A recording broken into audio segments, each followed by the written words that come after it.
చిత్తూరు జిల్లా పూతలపట్టు నియోజకవర్గం పూతలపట్టు మండలంలో ఎమ్మెల్యే డాక్టర్ కలికిరి మురళీమోహన్ ఆధ్వర్యంలో ఘనంగా 44వ పార్టీ ఆవిర్భావ దినోత్సవ వేడుకలు జరిగాయి. తెలుగుదేశం పార్టీ 44వ ఆవిర్భావ దినోత్సవ వేడుకలు ఆయన ఆధ్వర్యంలో ఘనంగా జరిగాయి.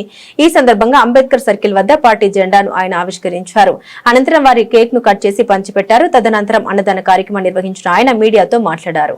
1982లో ఒక కొత్త రాజకీయ ఉద్యమానికి ఎన్టీఆర్ నాంది పలికారన్నారు. తెలుగు ప్రజల ఆత్మగౌరవాన్ని రక్షించడానికి ఒక శక్తివంతమైన పార్టీని ఆయన స్థాపించారని, ఆయన నాయకత్వంలో తెలుగుదేశం పార్టీ తెలుగునాట ఒక సామాజిక విప్లవానికి దారి తీసిందని తెలిపారు. సంక్షేమ పథకాలను మొట్టమొదటి పరిచయం చేసి పేదలు, రైతులు, మహిళలు, యువత అందరి సంక్షేమాన్ని చూరగొండ పార్టీ టీడీపీ అన్నారు.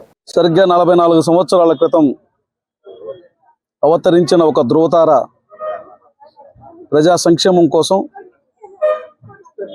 ప్రజా పాలన కోసం ఆవిర్భవించినటువంటి తెలుగుదేశం నేటికి 44 సంవత్సరాలు పూర్తి చేసుకునింది.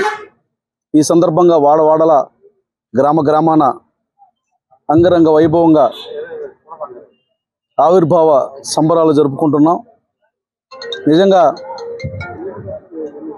తెలుగుదేశం పార్టీ సాధించినటువంటి ఘనత చరిత్రని,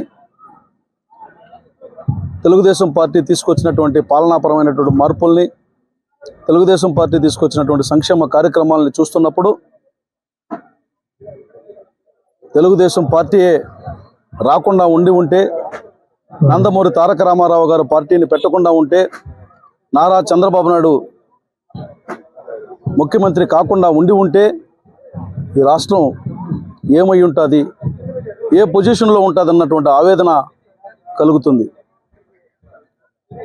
44 సంవత్సరాల సుదీర్ఘ ప్రయాణంలో తెలుగుదేశం పార్టీ ప్రతి ఇంటికి చేరువైంది, ప్రతి మనిషికి చేరువైంది.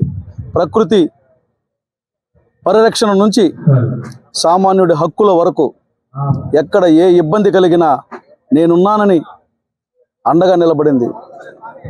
ఆ ప్రయాణం అజరామరంగా ఉండాలని, తెలుగు జాతి ఉన్నంతకాలం తెలుగుదేశం పార్టీ ఉండాలని, ఆ రకమైనటువంటి ప్రజా దీవెనల కోసం పార్టీ ఎప్పుడు పనిచేయాలని నూతన ఉత్సాహాన్ని, నూతన నిర్మాణాన్ని చేపట్టినటువంటి నారా లోకేష్ బాబు గారి నేతృత్వంలో, నారా చంద్రబాబు నాయుడు గారి నాయకత్వంలో, మార్గదర్శకంలో తెలుగుదేశం పార్టీ మరొక 100 ఏళ్ళు ఇదే రకమైనటువంటి ప్రస్థానాన్ని కొనసాగిస్తుందన్నటువంటి విశ్వాసాన్ని వ్యక్తం చేస్తూ జై తెలుగుదేశం.